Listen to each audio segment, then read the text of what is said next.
Hello everyone. Primer series के इस video के अंदर हम एफएक्स स्टडी सेक्शन के बारे में जानेंगे। राइट। तो यहाँ पे हमारे पास कई तरह के इंडिकेटर हैं। यहाँ पे आपके फेवरेट इंडिकेटर की लिस्ट होगी। कैंडल पैटर्न्स, ये मोमेंटम ग्रुप ऑफ इंडिकेटर है। ये order flow group of indicator है जो कि सबसे ज़्यादा इंपॉर्टेंट है और इसको हम लोग सबसे ज़्यादा यूज़ करते हैं।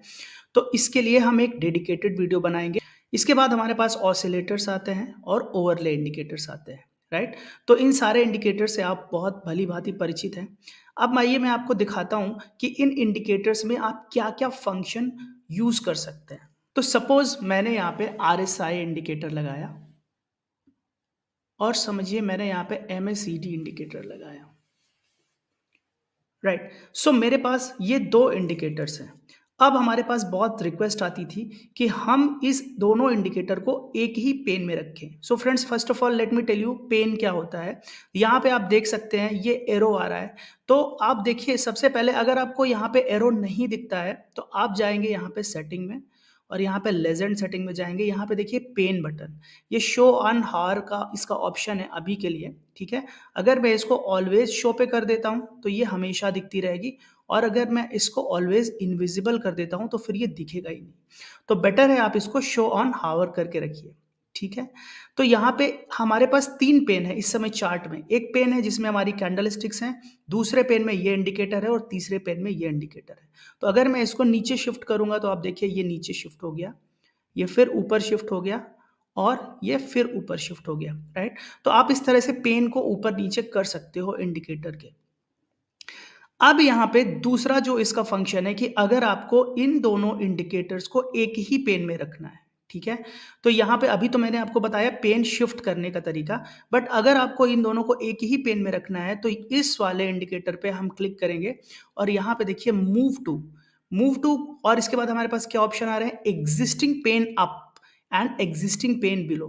तो आप इसको इस पेन में भी डाल सकते हो और इस पेन में भी डाल सकते हो। तो अगर मैं इसको एग्जिस्टिंग पेन अप में करूंगा तो देखिए ये हमारा आरएसआई इंडिकेटर कैंडल स्टिक के साथ प्लॉट हो गया। राइट। अब मैं यहाँ पे अगर इस पे फिर से राइट क्लिक करके करूंगा मूव टू, अब यहाँ पे ये कह रहा है न्यू पेन अप, मतलब ऊपर एक नए पेन में इसको डाल दो, या एग्जिस्टिंग पेन बिलो या न्यू पेन बिलो।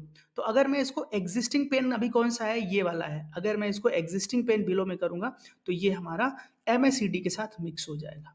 राइट। तो इस तरह से आप पेन्स को कंबाइन भी कर सकते हो। तो आपको पेन को शिफ्ट कैसे करना है, पेन को कंबाइन कैसे करना है, ये मैंने आपको बता दिया। अब यहाँ पे तीसरा जो ऑप्शन आता है वो आता है पिन टू स्केल।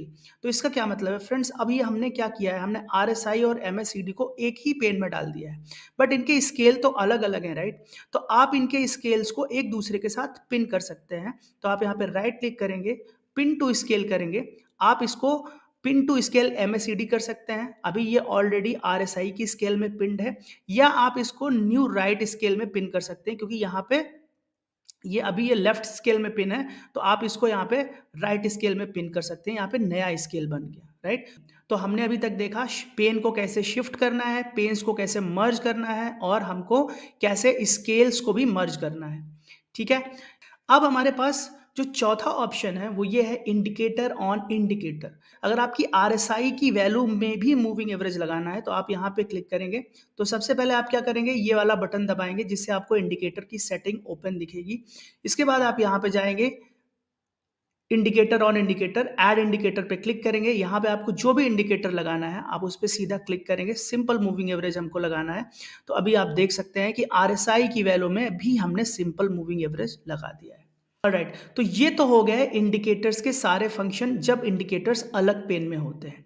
अब फ्रेंड्स हमारे पास कई ऐसे इंडिकेटर होते हैं जो इसी कैंडल स्टिक के ही पेन में रहते हैं। से फॉर एग्जांपल अगर मैं मूविंग एवरेज लगाऊं, राइट, तो अगर मैं मैंने गपी मूविंग एवरेज लगाया, एक्सपोनेंशियल लगाया, वेटेड लगाया, हल लगाया, डबल एक्सपोनेंशियल लगाया, ट्रिपल एक्सपोनेंशियल लगाया, मैंने इतने सारे इंडिकेटर लगा दिए। अब आप ध्यान देंगे कि ये सारे जो इंडिकेटर मैंने लगाए हैं वो हमारे इस पेन में आ रहे हैं, यानी कि ये हमारे कैंडल स्टिक वाले पेन में आ रहे हैं। राइट। तो अब अगर हम इसको ऐसे देखते हैं तो ये जो पूरे इंडिकेटर का ग्रुप है, ये चार्ट को बहुत ही क्लटर कर देता है। हमको कभी-कभी चार्ट ठीक से दिखाई ही नहीं देता क्योंकि ये इंडिकेटर की वजह से। तो हम क्या कर सकते हैं, हम इनको एक ग्रुप में डाल सकते हैं। तो फ्रेंड्स यहाँ पे एक ध्यान देने वाली बात ये है कि अगर हम ग्रुप करेंगे तो ये सारे इंडिकेटर एक ग्रुप में आ जाएँगे, बट ये और ये इंडिकेटर उस ग्रुप में इसलिए नहीं आएँगे क्योंकि इनका पेन अलग है। तो आइए मैं आपको दिखाता हूं कि किस तरह से इन इंडिकेटर्स को हम एक ग्रुप में कर सकते हैं। इसके लिए हम जाएंगे लेयर्स में, राइट।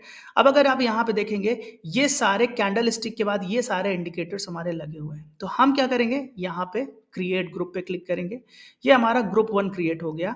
अब आप देखेंगे कि इसका और इसका कलर सेम है, बट ये सारे इंडिकेटर्स इस ग्रुप के अंदर नहीं है। तो हम क्या करेंगे, इन सारे इंडिकेटर्स को इस ग्रुप में डालते जाएंगे, राइट। आप देखिए, ये मैं इस ग्रुप में ऐसे डालते जा रहा हूं। ओके, तो अब ये सारे जो इंडिकेटर्स है मेरे इस ग्रुप में आ गए। अब मुझे कुछ नहीं करना, बस सीधे इस ग्रुप 1 पे अगर मैं क्लिक करूंगा, अगर मैं इस ग्रुप 1 की ये छोटी सी जो डाउन साइड एरो है, अगर मैं इस पे क्लिक करूंगा तो ये सारे इंडिकेटर हाइड हो जाएंगे और मेरा चार्ट थोड़ा क्लीन दिखेगा, राइट। तो इस तरह से आप ग्रुपिंग भी कर सकते हो। बट अगर आप देखोगे कि ये जो नीचे वाले पैनल है, आरएसआई पैनल और एमएससीडी पैनल, राइट, या जो नीचे के 2 पेन हैं, आप इनको इसके साथ ग्रुप नहीं कर सकते हैं क्योंकि इसका पेन अलग है और इन दोनों का पेन अलग है। सो इस वीडियो में इतना ही। Thank you guys, thank you so much.